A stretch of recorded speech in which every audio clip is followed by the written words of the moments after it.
Dieu est très bon, n'est-ce pas? Mungu ni mwema sana.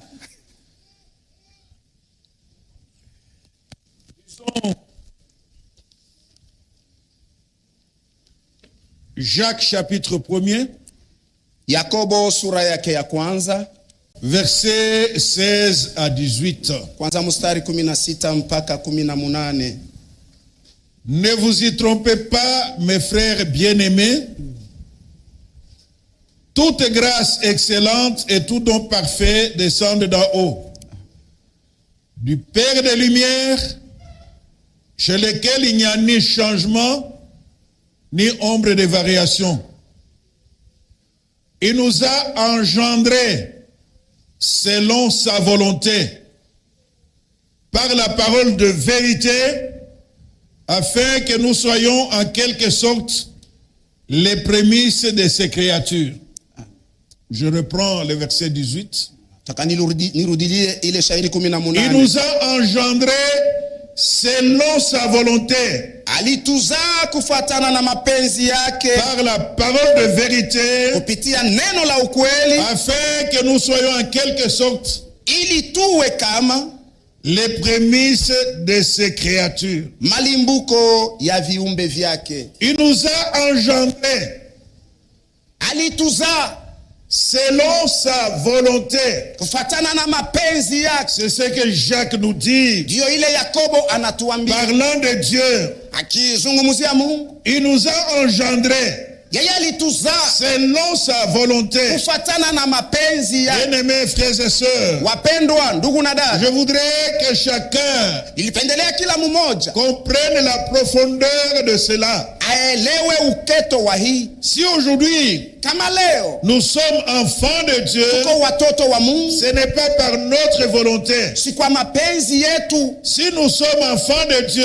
Tuko watoto wa Mungu, ce n'est pas parce que nous-mêmes nous l'avons planifié, si kwa sababu sisi wenyewe tuliipanga, parce que Dieu lui-même, kwa sababu Mungu mwenyewe selon sa volonté, kufuatana na mapenzi il yake nous a engendrés alituzaa afin que nous soyons ses enfants. ili tuwe watoto wake. Dans Jean Katika chapitre 1er Injili ya Yohane sura yake ya kwanza et le verset 12, à tous ceux qui l'ont reçu, lakini kwa wale wote walimpokea, à ceux qui croient en son nom, wenye kuamini mjina lake, il a donné le pouvoir de devenir enfants de Dieu, iliwapa mamlaka ya kuwa watoto wa Mungu, lesquels sont nés, wao walizalikwa non du sang, si kwa damu ni de la volonté de la chair, wala kwa mapenzi ya mwili ni de la volonté de l'homme, wala kwa mapenzi ya mtu, mais de Dieu. lakini ya Mungu. Bien-aimés frères et sœurs, Wapendwa ndugu na ce dada, que nous sommes aujourd'hui en Jésus, kenye tuko leo hii katika Yesu, après avoir entendu l'évangile, kisha kusikia Injili nous avons donné notre vie à na Jésus. kutoa uzima wetu kwa Ce Yesu, n'est pas par notre propre volonté, si kupitia mapenzi yetu c'est par mwenyewe, la volonté de Dieu lui-même ni kwa mapenzi ya Mungu mwenyewe qui nous a engendrés mwenye alituzaa selon sa volonté kufuatana na mapenzi en yake Jésus-Christ. katika Yesu Ce Kristo. que tu es dans le Seigneur, Kenye uko katika Bwana, ce que je suis, kenye niko, ton état d'enfant de Dieu hali yako ya kuwa mtoto wa Mungu vient de la volonté de Dieu inatokea kwa mapenzi et ya de la Mungu, volonté de Dieu lui-même. mapenzi ya Mungu tu mwenyewe. Si nous comprenons cela, Kama tunaelewa hiyo, bien-aimés frères et sœurs, wapendwa ndugu na dada, nous ne marcherons pas avec des inquiétudes, hatutatembea na mahangaiko, entretenir des inquiétudes, kutunza masumbuko, avoir des craintes, kuwa na maoga, parce que celui qui nous a engendrés kwa sababu mwenye alituzaa ne nous a pas engendrés kutuzaa pour nous laisser seuls. ili atuache peke. Il est avec nous. Yeye ni pamoja Il nasi sera toujours avec nous. na ataendelea kuwa mpaka pamoja nasi. Et non seulement il nous a engendrés, Si kwa sababu tu alituzaa, c'est lui-là même ni yeye qui mwenyewe a engendré également Jésus-Christ, mwenye alimzaa pia Yesu tel Kristo, que nous le lisons kama vile tunasoma dans Psaume 2 Zaburi ya pili et le verset 7, mstari wake wa 7, il est écrit: imeandikwa, je publierai le décret.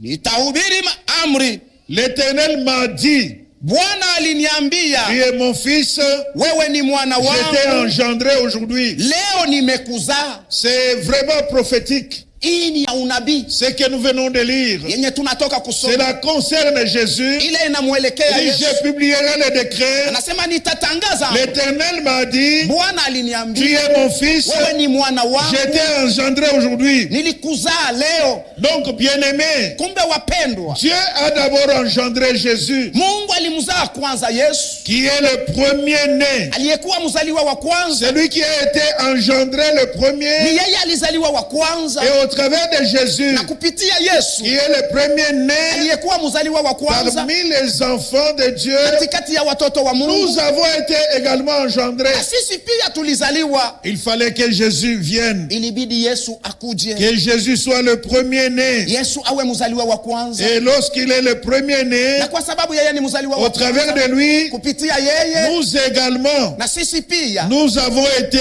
engendrés. tulizaliwa.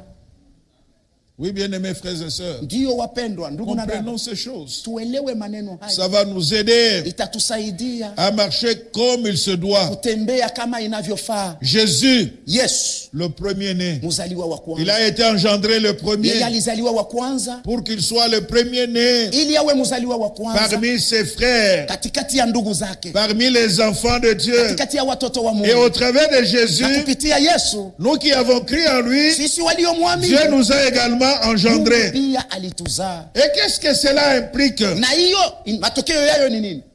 Cela implique ceci. Matukio yayo ni hii. Premièrement, Kwanza, en tant qu'enfant de Dieu, kama vile watoto wa Mungu ayant été engendré par Dieu, waliozaliwa na Mungu, Jésus ayant été engendré par Dieu, Yesu alizaliwa na Mungu. quelle est la première implication? Tukio yake ya kwanza ni nini? Nous sommes appelés Sisi tunaitwa à être semblables à l'image de Jésus. kufanana na mfano wa Yesu. Pardon? Dieu a engendré Jésus, Mungu alimzaa Yesu, qui est le premier-né. aliyekuwa mzaliwa wa kwanza. Dieu nous engendre Mungu anatuzaa en Jésus-Christ. katika Yesu Kristo. Donc nous sommes appelés Kumbe sisi tunaalikwa à être semblables à l'image de Jésus. kufanana Yesu kwa mfano wake. Romains chapitre 8 Waroma sura 8 et le verset 29. mstari 29. Romains 28. Romains 8, Waroma, merci bien. Waroma sura 8 Et le verset 29. mstari 29. Car ce qu'il a connu d'avance, Kwa sababu wenye aliwajua tangia il mwanzo, les a aussi prédestinés naye aliwapangia kwanza à être semblables à l'image de son Fils, kumfana mwana wake, afin que son Fils ili mwana wake fût le premier-né entre plusieurs frères. awe mzaliwa wa kwanza katikati ya ndugu wengi. Je reprends. Nisome tena.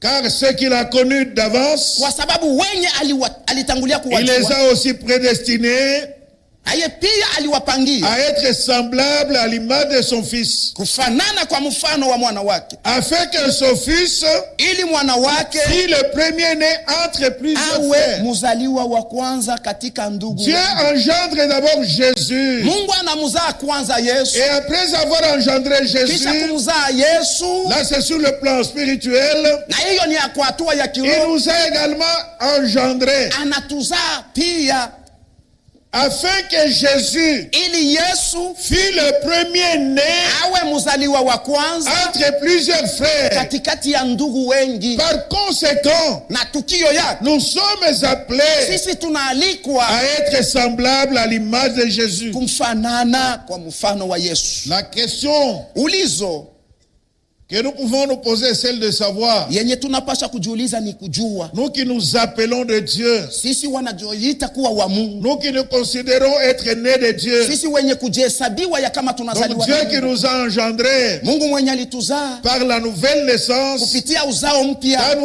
nous avons donné la vie à Jésus, wakati tulitoa uzima wetu kwa il Yesu, veut que nous soyons semblables anataka à tufanane l'image de son naye Fils, kwa mfano wa mwana qui est le wake premier-né. aliyekuwa mzaliwa wa kwanza. Bien-aimés frères et sœurs, Wapendwa ndugu na dada, est-ce que je suis semblable nami kweli nafanana à l'image de Christ?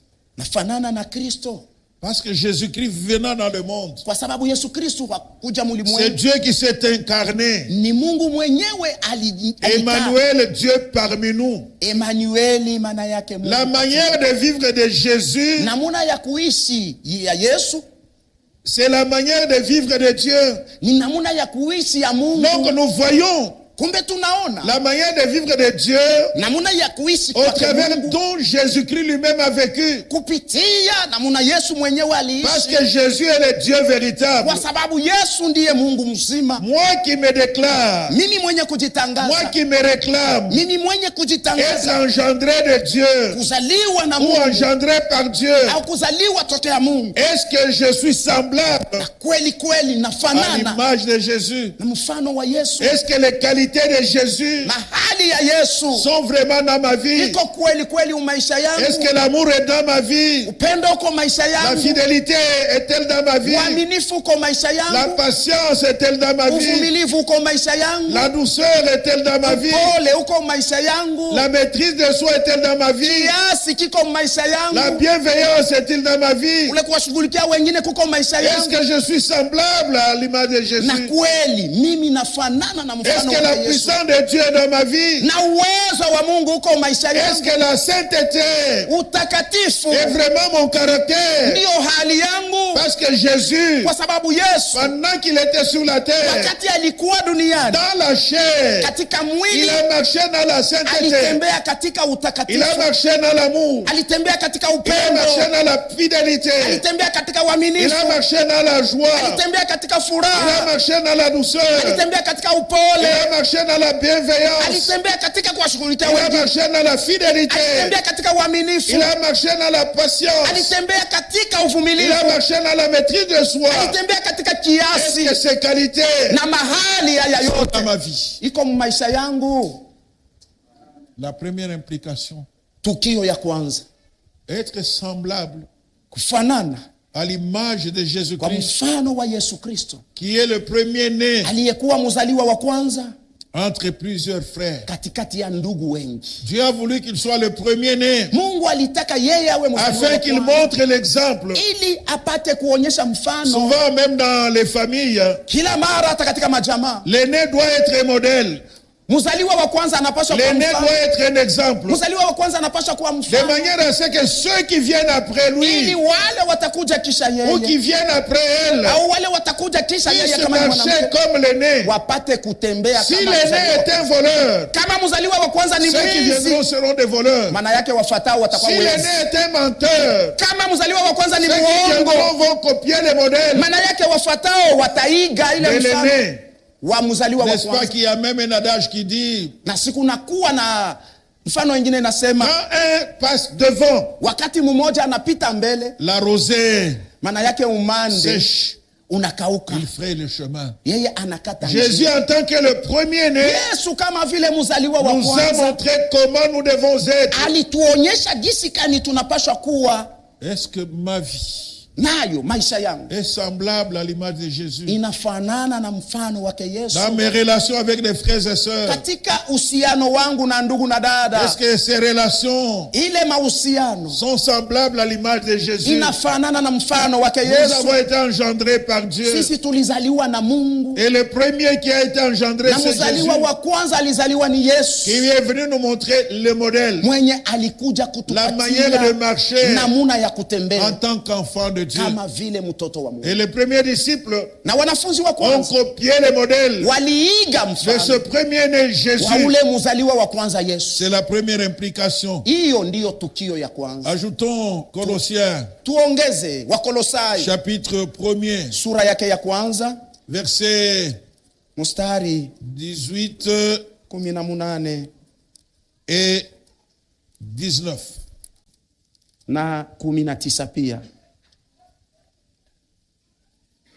Il est la tête du corps de l'Église. Yeye ni kichwa cha mwili wa Il kanisa. est le commencement, Yeye ndiye mwanzo, le premier-né d'entre les morts.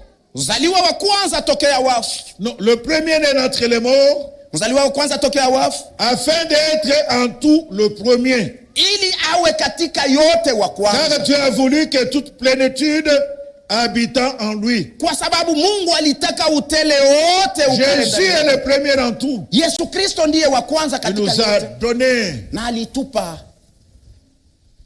l'exemple mfano que nous voyons dans les Écritures. mwenye tunaona katika maandiko. C'est la première implication Hii ndiyo tukio ya kwanza. du fait que nous avons été engendrés Kwa sababu tulizaliwa par Dieu.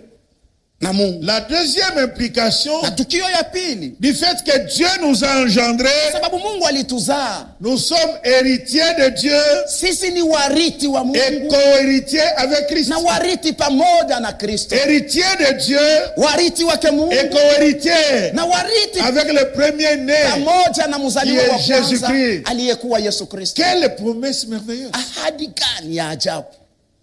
Nous sommes des héritiers. Sisi ni wariti, Pas héritiers de n'importe qui, haiko wariti wa mtu wote wote, mais héritiers de Dieu. lakini wariti wake Mungu Co-héritiers avec Christ. na wariti tena pamoja na Kristo. Romains 8:17. Waroma sura munane. Je ne sais pas Failli vous fois avez chez toi pas. cette joie que moi Donc j'ai. moi, je suis héritier. Maana yake mimi ni muriti. Les enfants, Watoto même si vos parents, hata kama à leur mort, mkufa kwao ils ne vont rien vous laisser, hawatawachia mais vous chochote, êtes héritier de lakini Dieu. nini wariti wa Et Mungu co-héritier avec na Christ. wariti pamoja na Kristo.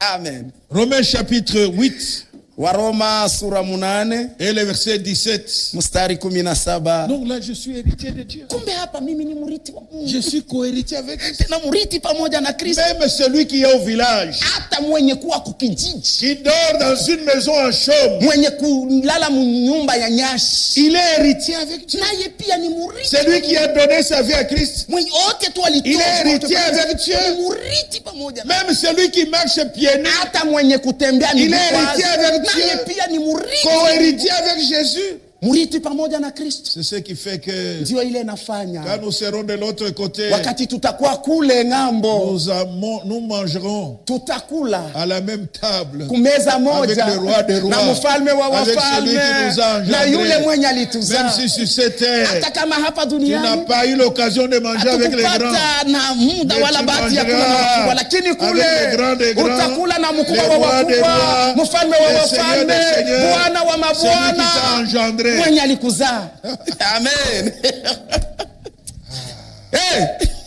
Romains 8:17. Frère John, je suis héritier de Dieu. Ndugu John, niko murithi wa Mungu. Amen. Or, si nous sommes enfants, Na kama tuko watoto, Romains 8:17, Waroma sura munane, nous sommes aussi héritiers. tuko pia wariti, Héritiers de Dieu wariti wa Mungu et co-héritiers de Christ. na wariti pamoja na Kristo. Co-héritiers de Christ. Wariti pamoja na Kristo. Si toutefois, Kama nous souffrons avec lui tukiteswa pamoja afin d'être naye glorifiés avec ili lui. tutukuzwe pamoja naye vile Cela ne vile. signifie pas Maana yake que pour hériter, ili tupate kurithi être co-héritier, na kuwa mrithi il faut pamoja, nécessairement souffrir. inabidi mpaka uteswe. Non, bien-aimé. Hapana wapendwa. Amen. C'est-à-dire, tout simplement, si nous acceptons Maana yake kama tu tunaitika de vivre comme Christ a vécu, kuishi kama Kristo de alivyoishi, supporter les épreuves, kuvumilia vipimo, de supporter les souffrances, kuvumilia mateso, c'est-à-dire rester attaché à maana lui, yake kubakia wenye même kuambatana au milieu naye, des épreuves, hata katikati ya vipimo, même au milieu de la hata souffrance, katikati ya mateso, vaincre les tentations. kushinda majaribu. Donc, bien-aimés frères et Kumbe sœurs, wapendwa, si ndugu na nous dada, sommes enfants, kama sisi ni nous watoto, sommes aussi héritiers, yake tuko pia wariti, héritiers de Dieu wariti wake et Mungu co-héritiers de na Christ. wariti pamoja na Là, je Kristo. disais avec co-héritier avec Christ, co-héritier, Pale nilisema de Christ. kuriti pamoja na Kristo, parce que Jésus aussi est héritier. kwa sababu Yesu pia naye ni mrithi. Bien-aimés frères et sœurs, Wapendwa ndugu na dada, voilà la deuxième implication, angalia tukio ya pili, être héritier. kuwa mrithi. Un héritier, Mrithi c'est une personne ni mtu qui reçoit, mwenye anapokea,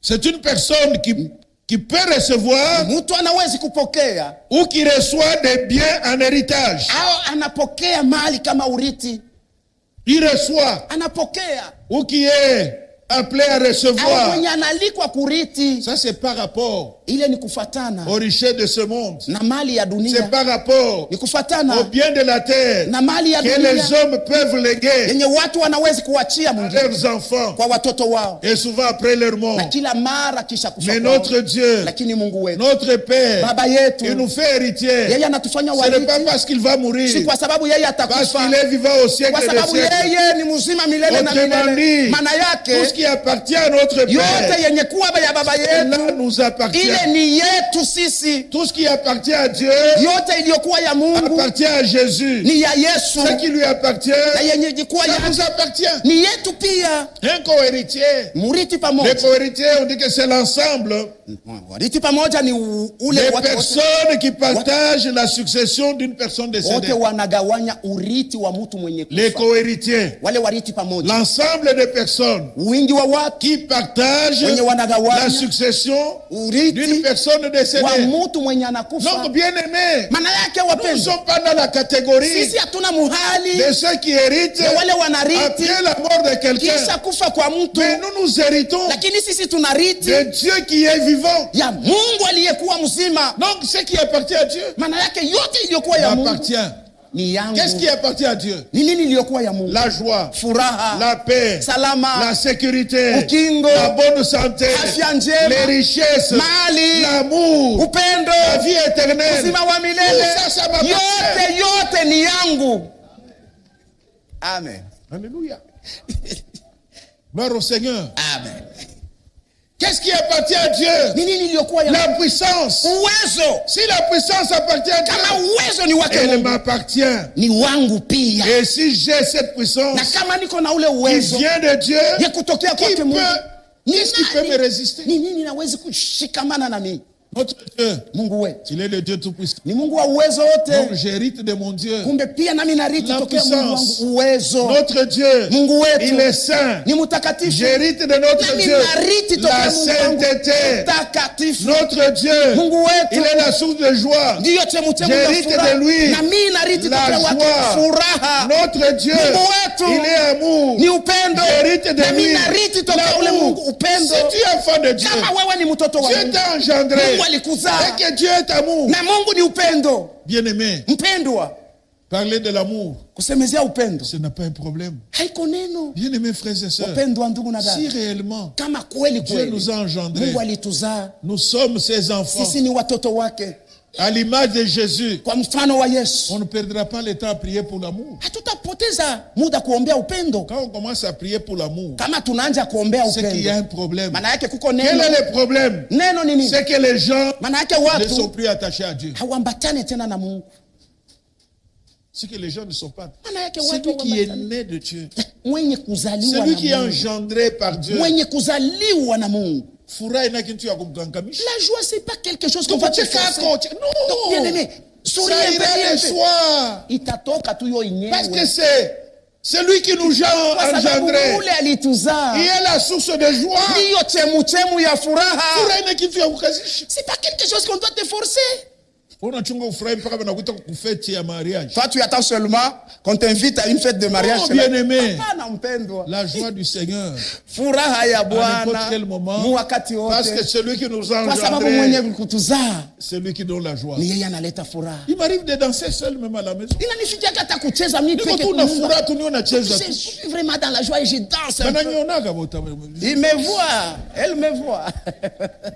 Amen. Parce que je suis né de Dieu. Kwa sababu nimezaliwa na Il ne faut Mungu. pas que je sois dans la joie. Haibidi niwe Et quand mfuraha j'ai touché le mpaka salaire. wakati napata Il ne faut pas mshahara. que je sois dans la joie. Haibidi niwe mfuraha Seulement quand on m'a acheté des bijoux. mpaka wakati waliniuliza Il wananijia ne faut pas que je mapambo. sois dans la Haibidi joie. niwe mfuraha Seulement quand on m'a offert mpaka un wakati cadeau. walinipatia Le jour de mon kazawadi anniversaire. siku ya kuzaliwa Non, kwangu. bien-aimés frères et Hapana sœurs. mpendwa ndugu na Nous dada, sommes héritiers. sisi ni Et nous héritons de Dieu na toutes ces choses. tunariti tokea Mungu maneno haya yote. Amen. Si la terre avec tout ce qui le renferme Kama ulimwengu mzima na yote inajaa appartiennent à Dieu, ni yake Mungu. donc toutes les bonnes choses de la Maana terre vitu vyote vizuri vya appartiennent Mungu également. nami ni vyangu pia. Amen. Bien-aimés, Wapendwa, héritiers. murithi Est-ce que nous comprenons un peu? kwanza tukunaelewa Pas héritier des parents mortels. Hapana warithi wa wazazi wa kufa. Pas héritier de biens qui périssent. Hapana murithi wa vitu vitapotea. Des biens éternels. Vitu vya milele. Tels que je viens de les énumérer. Kama vile natoka kuvitaja. La paix. Salama. Notre Dieu, Mungu wetu, il est le Dieu de paix. Ni Mungu wa salama. Et le premier-né Jésus, na muzaliwa wa il est le prince de paix. Yeye ndiye mfalme wa salama. Comment namna gani puis-je être troublé en permanence? Nawezi kuvurukiwa wakati wote? Non, bien-aimé. Hapana mpendwa. Nous héritons de Dieu. Tunarithi tokea Mungu. Même les richesses de ce monde, hata mali ya dunia, s'il vient nous les donner, kama anakuja il nous le donnera. atatupa. Il ne demandera conseil à personne. Asitaomba shauri kwa mtu wote. Pourvu qu'on n'y attache pas notre cœur. Lakini tusiambatishe kwa moyo wetu. Héritier de Dieu. Murithi wake Mungu. Co-héritier de Jésus. Na murithi pamoja na Yesu. Tout ce qui est à Dieu appartient à Jésus. Yote iliyokuwa ya Mungu ni ya Yesu. Et tout ce qui est de Jésus nous appartient. Na yote ya Yesu ni quand Jésus est entré dans notre vie, wakati Yesu aliingia maisha yetu, nous l'avons accepté. Tulimwamini. Qu'il a de na Dieu. Yote aliyokuwa nayo ya la vie de Dieu, uzima wa Mungu, la vie éternelle, uzima wa milele, l'abondance, utele.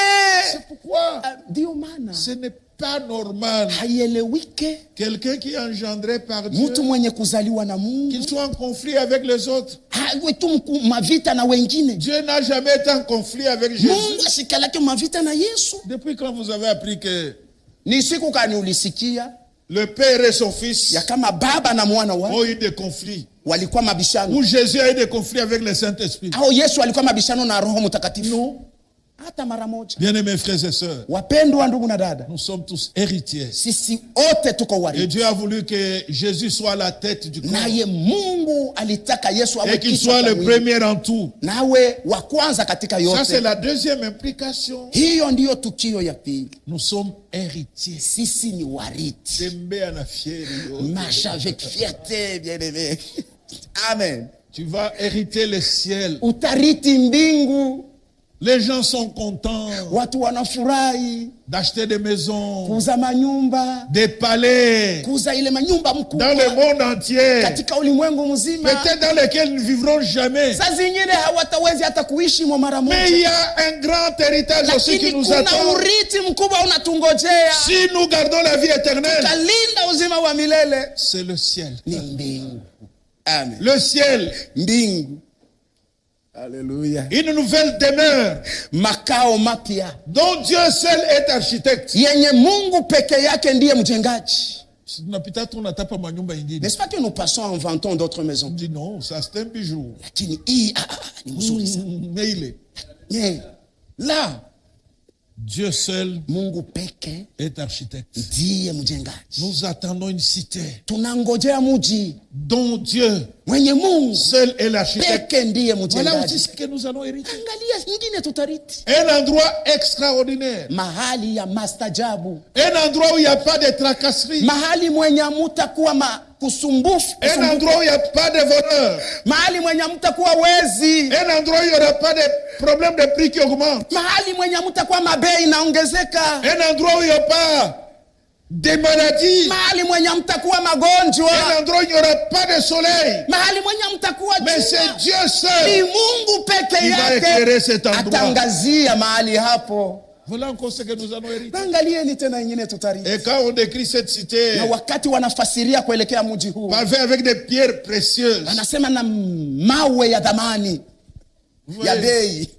Chez nous ici, unajua kwetu huku, c'est vrai, nous avons des routes goudronnées. Ndio tuko na manjia yenye walijenga mzuri. Fois il y a la poussière. Saa zingine kuko mavumbi. Quand la pluie tombe, il y a inondation. Wakati mvua inaanguka Même dans les pays développés, vous allez trouver certaines routes avec des fissures. Maendeleo utaona tu njia yenye kupasuka. Lakini mule. Hallelujah. Bien-aimés. Wapendwa. Nous allons marcher sur des pierres précieuses. Tutatembea juu ya mawe ya bei. Voilà. Angalia. Encore ce que nous allons hériter. Ingine tena tutariti. Nous allons hériter une cité. Tutariti muji. Une cité merveilleuse. Muji wa mastajabu. Et tu vas rater ça Na utakosa à hiyo. cause des petits plaisirs de ce Kwa monde. ajili ya tumafuraha tudogo twa Tu dunia. vas rater ça Ukose hiyo. à cause de la bière. Kwa ajili ya bia. Tu vas rater ça à cause Kosa des hiyo. hommes ou des femmes. Kwa ajili ya watu wanaume na wanawake. Bien-aimés frères et sœurs, Wapendwa ndugu nous na sommes dada. des héritiers Sisi ni wariti de Dieu wa mke et Mungu. co-héritiers de Na Christ. wariti pamoja Pas na de Kristo. n'importe quoi, Haiko mais des wariti choses de grande valeur. lakini wa vitu vya bei kabisa. Ça, c'est la deuxième implication. Ile ni tukio ya pili. Dieu nous a engendrés. Mungu alituzaa. Et la troisième Na implication tukio ya tatu de cela, c'est quoi? ya hiyo ni nini? Ceux qui sont nés de Dieu, Wenye kuzaliwa na Mungu ils triomphent du monde. wanatawala dunia. Amen. Ils triomphent du monde, Maana bien-aimés. wanaishinda Le dunia. monde ne peut pas nous dominer. Dunia haiwezi Le kututawala. système du monde ne peut pas nous avaler. Njia ya dunia haiwezi Nous qui kutumeza. sommes nés de Dieu, Sisi waliozaliwa na nous Mungu, triomphons du sisi monde. tunashinda dunia. Le monde ne peut pas nous écraser. Dunia haiwezi kutuponda. Il ne faut pas me dire, Hapana kuniambia, vous savez, pasteur, unajua mchungaji, mener la vie chrétienne dans ce pays, kuishi maisha ya Kikristo katika Ce n'est nchi pas hii facile. haiko kiepesi, il y a trop de pression. kuko mikazo mingi. Où est-ce qu'il n'y a pas de Ni pression? wapi hakuna mikazo? Même dans les villages, Hata il kuvijiji y a la pression. kuko mkazo. Est-ce que dans les villages, Muvijiji il n'y a pas de gens qui s'enivrent? hamuna uwalevi. Est-ce que dans les villages, Muvijiji il n'y a pas de gens qui commettent l'adultère? hamuna washerati. C'est à cause de la pression. Ni kwa ajili ya mikazo. La pression est partout. Ni mkazo ni fasi Il ne yote. faut pas dire, vous savez, ici chez nous, Hapana kusema unajua huku c'est kwetu ni compliqué.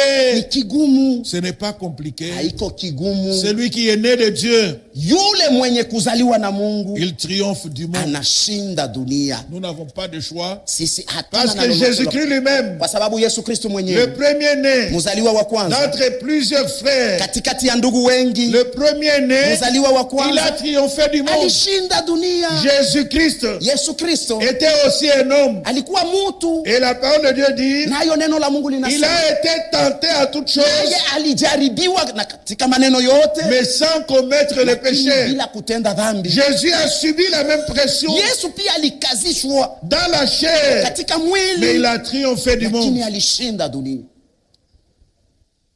Commençons par le verset 3 de 1 Jean 5. Car l'amour de Dieu consiste à garder ses commandements, Kwa sababu upendo wa Mungu unaelekea kulinda et amri ces zake. commandements ne sont pas pénibles. Hata amri zake si migumu, Parce que tout ce qui est né de Dieu, kwa sababu yote yenye kuzaliwa na triomphe du Mungu monde. inashinda Tout dunia. ce qui est né de Dieu Yote wote mwenye kuzaliwa na Mungu triomphe du monde. wanashinda Et la dunia, victoire qui triomphe du monde, na ushindi c'est unaoshinda dunia. notre foi. Hii ni imani yetu, Bien-aimés frères et sœurs, wapendwa ndugu na dada. si nous sommes nés de Dieu, Kama sisi tulizaliwa na si Mungu, Dieu nous a engendrés, kama Mungu alituzaa, c'est que Dieu maana yake a Mungu mis à nous aliweka ndani yetu toutes les aptitudes, uwezaji toute wote, la capacité uwezaji wote wala qui nous nguvu yote permettent de résister face au monde. kutusaidia tushindane na C'est dunia. pour cela Ndiyo maana qu'il a mis à notre disposition aliweka kwetu le Saint-Esprit. Roho Non Mtakatifu, pas seulement pour prophétiser, si kwa kutabiri tu, non pas seulement pour annoncer si l'évangile, kwa kutangaza injili tu, non pas seulement pour parler en langue. si kwa kusema mulugha tu. La présence du Saint-Esprit en Uwepo kwa Roho Mtakatifu nous ndani rend yetu capables kunatupa uwezaji triompher du monde. wa kushinda dunia, comme Jésus, kama vile Yesu le premier-né, mzaliwa wa a kwanza triomphé du monde. alishinda dunia, Et ceux qui ont été avec lui, na wale wote walikuwa pamoja les naye, premiers disciples, wanafunzi wa ont kwanza triomphé également du nao monde. pia walishinda dunia.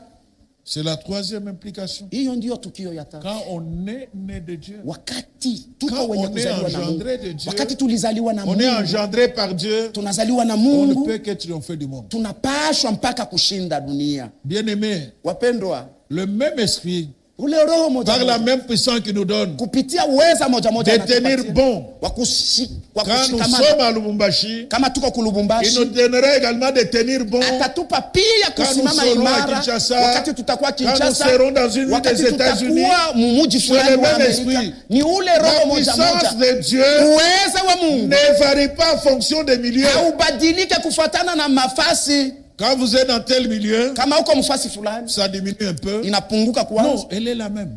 Ni C'est la même puissance. ule uwezo Qu'on moja. soit aux États-Unis, Tuwe ku Amerika, qu'on soit en Afrique du Sud, tuwe ku Afrika ya qu'on Kusini, soit au village, tuwe ku kijiji. c'est la même puissance Ni de ule Dieu uweza moja qui moja wa nous Mungu aide à unatusaidia triompher du monde. kushinda dunia. Gloire au Seigneur. Amen. Même à l'époque de Jésus, Hata mu wakati wake Yesu, dans la chair, katika mwili il y avait aussi beaucoup de pression. kulikuwa pia mikazo mingi. Sinon, on ne parlerait pas Hawangesemezea de la femme samaritaine ule mwanamke Msamaria qui était une prostituée. alikuwa mkahaba. Sinon, on ne parlerait pas Hawatasemezea de Marie-Madeleine, ya ule Maria de Marie de Magdala. Maria wa Magdala. On ne parlerait pas d'elle. C'était Hawangesemezea. à cette époque-là. Ilikuwa mwili Il wakati n'y avait pas aussi un développement comme aujourd'hui. hamkukuwa maendeleo Il kama y avait leo. des prostituées, Kulikuwa makahaba, il y avait des voleurs, kulikuwa il wezi, y avait même un voleur à côté de Jésus, kulikuwa pia na mwizi pembeni. Judas Iscariote. Yuda Iskariote. À l'époque, Mwile wakati les militaires étaient corrompus, non? waaskari walianza kuwakata Qui midomo, étaient commis à la garde wale waliwaweka du tombeau de Jésus. kuchunga kaburi ya Yesu, On leur a donné l'argent waliwapa pour qu'ils pesa ne disent pas que Jésus est ressuscité. ili wasiseme ya kama Yesu anafufuka. Quand les gens allaient se faire baptiser Wakati watu walianza kwenda kujibatiza auprès de Jean-Baptiste, wake Yohana qu'est-ce Mbatizaji, que Jean-Baptiste Yohana Mbatizaji disait? alisema, Contentez-vous de votre solde. lakini mukubali mshahara Ne wenu, demandez rien msiombe lolote au-delà de ce que prescrit la loi. kuliko yenye sheria inapanga. C'est tout ça, les collecteurs d'impôts, Si wale wote watoza les kodi, douaniers, wale wote même les militaires, quand ils sont venus vers lui, hata maaskari wakati il dit walikuja kwa- contentez-vous de votre solde. anasema mukubali mshahara wenu Le tu. mal était là depuis longtemps. Kumbe mabaya ilikuwa Ce n'est pas seulement aujourd'hui, haiko mpaka leo, parce que Jésus, kwa sababu Yesu le premier-né, mzaliwa wa a kwanza triomphé du monde. alishinda Les dunia. disciples qui l'ont suivi Wanafunzi walimfuata ont triomphé du monde. walishinda dunia,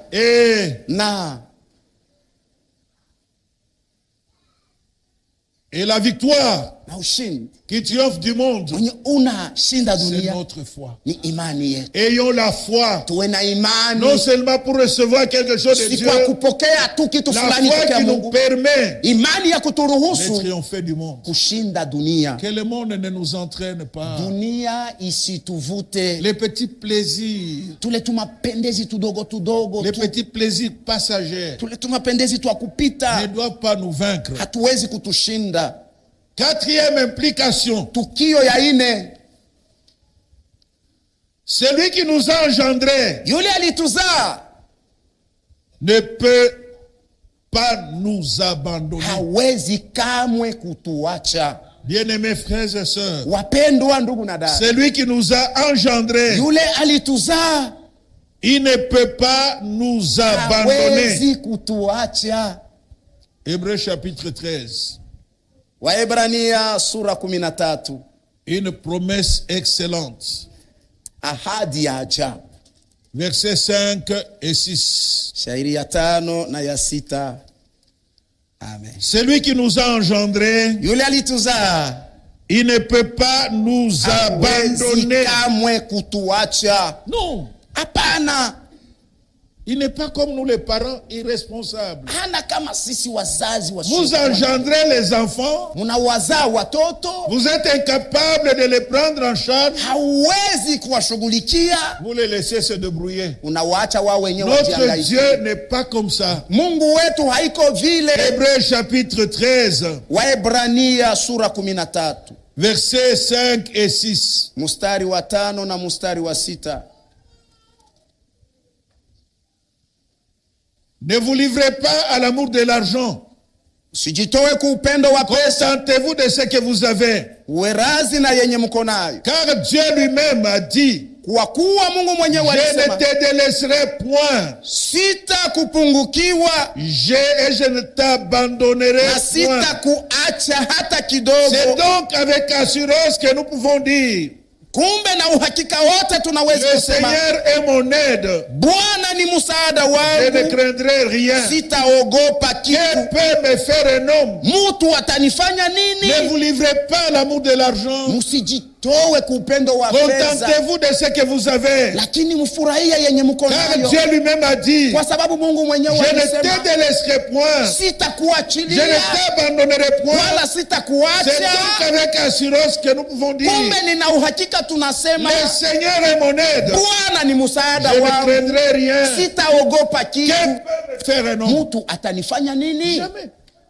Hata mara Il moja. ne nous a pas engendrés pour nous abandonner. Yeye hakutuzaa ili atuache. Si déjà même il dit ceci, Hata kama anasema il hii, donne l'exemple de la poule analeta mfano wa kuku. dans Ésaïe 49. Katika kitabu cha nabii Isaya sura 49, Ésaïe 49. Isaya 49, Écoutons ce que la parole de Dieu dit. usikie yenye neno la Mungu inasema.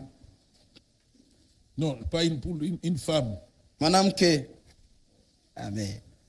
Quand il parle d'une femme, Wakati anasemezea même la mwanamke. poule, la parole de Dieu dit, Hata kuku, même les neno la poules Mungu. Hata kuku prennent soin de les, n'est-ce pas, wanatunza de leurs vifaranga enfants, vyao. de leurs poussins. Ici, il Wanatunza s'agit de vifaranga la vyao. femme. Hapa inaelekea mwanamke. Versets 14 et 15. Shairi 14 na 15. Si on disait, l'Éternel m'abandonne, Wakisema Bwana ananiacha, le Seigneur m'oublie, Bwana nisahau. une femme oublie-t-elle l'enfant qu'elle allait? Mwanamke anawezi kumsahau mtoto anayenyonyesha? Ça, elle l'oublierait. Hata kama atamsahau. Moi, je ne t'oublierai point. Lakini mimi Donc ici, sitakusahau c'est une kamwe. image extrême. Maana yake hii ndiyo picha ya Est-ce qu'une mwisho. femme Kweli kweli peut mwanamke oublier l'enfant qu'il allait? anawezi kusahau Allait. mtoto mwenye Même si elle ananyonyesha. arrivait Hata kama à inafika oublier l'enfant qu'elle allait, kusahau mtoto Mais moi, anayenyonyesha. Dieu, Lakini je mimi ne Mungu t'oublierai point. sitakusahau kamwe. je ne t'abandonnerai point. Sitakuachilia. Je ne te délaisserai. Sitakuacha hata mara moja. Délaisser quelqu'un, Kumwachilia mtu c'est le laisser sans secours Maana ou yake- sans affection. ni kumwacha bila msaada wowote na bila Or, mapendo. ici, il est écrit. Na kama C'est imeandikwa, donc avec assurance que nous pouvons dire, na ni kumbe na le uhakika Seigneur tutasema, est mon aide. Bwana ni msaada wangu, Je ne craindrai rien. sitaogopa Donc, kitu. délaisser, Maana yake kuachilia c'est laisser quelqu'un sans ni secours. kuacha mtu bila msaada Sans wowote affection. wala bila mapenzi. Si une femme Kama mwanamke ne peut pas oublier hawezi kusahau l'enfant qu'elle allait, mtoto anayenyonyesha, même s'il arrivait à oublier, hata kama inafika amsahau, lakini je ne mimi t'oublierai point. sitakusahau kamwe. Dieu ne t'a pas oublié. Mungu Dieu hakukusahau. ne t'a pas abandonné. Mungu hakukuachilia. Même s'il est arrivé Hata kama inafika que tu as désobéi à Dieu, ulimkosea Mungu, reviens seulement à lui. mrudilie tu, Il va te recevoir. yeye atakupokea. Abandonner, Kuachilia c'est renoncer à ni kukataa, ne plus vouloir de quelque chose. kutokutaka tena kile kitu. C'est quitter.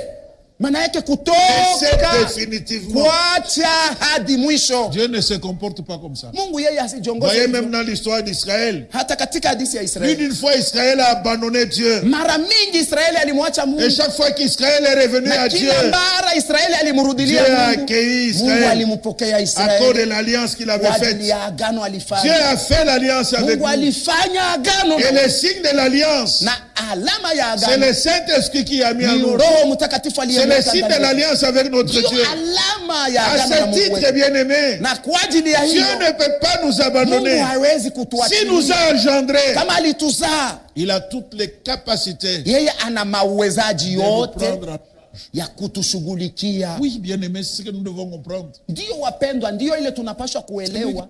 Engendrés Yule alituzaa par sa volonté, selon sa volonté. kufatana na mapenzi Mais yake. c'est lui qui a voulu que je sois son enfant. Ni yeye alitaka niwe mtoto wake. C'est lui qui a voulu que je sois son Ni héritier. yeye alitaka niwe mrithi Mais il n'a wake. qu'à agir et il agira. Anapaswa C'est mpaka lui atende qui na a- anatenda. Ni yeye alitaka. Il n'a pas voulu me laisser entre les mains des féticheurs. Hakutaka kuniacha mu mikono ya Il n'a pas voulu me wafanya laisser dans une mauvaise voie. Hakutaka kuniacha mu njia C'est mbaya. lui qui m'a Ni engendré yeye alinizaa selon sa volonté. kufatana na mapenzi Qui a yake. fait de moi son Mwenye héritier. alinifanya kuwa Qui a mrithi fait wake. de moi l'héritier avec Christ. Kunifanya mrithi pamoja na Kristo. Comment ne peut-il pas me prendre en charge? Namna gani hawezi kuniangalikia? N'est-ce pas que les parents se battent Si wazazi wanapigana pour pigana les enfants? kwa ajili ya watoto. watoto. Pendant cette période, tu vas entendre. Mwi wakati utasikia. C'est la période où on doit préparer la rentrée. Wakati tunapasha kutayarisha Les parents kurudia kwa responsables shule. se battent. Wazazi Les enfants doivent rentrer à l'école. Watoto wanapasha. Ça, ce sont les hommes. Wale ni watu. Mais que dire de Dieu? Sasa itakuwa je juu ya Mungu? Comment est-ce que Dieu peut nous Namna abandonner? gani Mungu anaweza kutuacha? Lui qui ne manque de rien. Yeye mwenye asipungukiwe na kitu. Parfois que les parents, parfois les parents manquent de tout. Sasa zingine wazazi wanakosewa Mais ils font yote. tout pour que les enfants mangent. Lakini wanafanya yote juu chini Que watoto dire de ce wakule. grand Dieu Dai itakuwa je? à qui tout appartient? Mwenyeji wa vitu Dieu qui a vyote. créé le blé, Mungu aliumba nafaka. qui donne le pain. Analeta mkate. Dieu qui a créé le maïs, Mungu aliumba mihindi. qui donne la farine. Analeta unga. Dieu qui a créé Mungu aliumba les palmiers, mingazi. qui donne de l'huile. Inaleta mafuta. Dieu qui a Mungu créé aliumba le manioc, miogo. qui nous donne la farine. Inatupa unga. Dieu qui a créé Mungu aliumba des herbes, majani. certaines herbes Majani qui mengine sont pour nous les légumes. iko kwetu kama Dieu vile qui a mboga. créé la nourriture, Mungu les aliumba animaux, chakula wanyama, notre nourriture. chakula chetu. Dieu qui a créé l'air Mungu aliumba pour que nous puissions pepo bien respirer. ili tupate Dieu kupumzika qui a mzuri. créé les saisons. Mungu aliumba na nyakati. Dieu qui a créé la lune et les Mungu étoiles aliumba mwezi na pour nyota éclairer la nuit. ili angaziane Dieu qui a usiku. créé le soleil Mungu aliumba jua pour éclairer pendant ili le jour. tuangazie Comment mchana. est-ce que ce Dieu-là Namna gani ule ne Mungu peut ule pas nous prendre en haezi Dieu qui kutuangaikia. a créé les cours d'eau. Mungu aliumba Il mito y a mis des poissons. na kuweka samaki. Comment ce Namna Dieu-là gani ule qui Mungu nous engendre mwenye et ne nous anatuzaa fait pas changer? haezi kutuchukua binafsi? Haiwezekani. C'est sa volonté. Amen.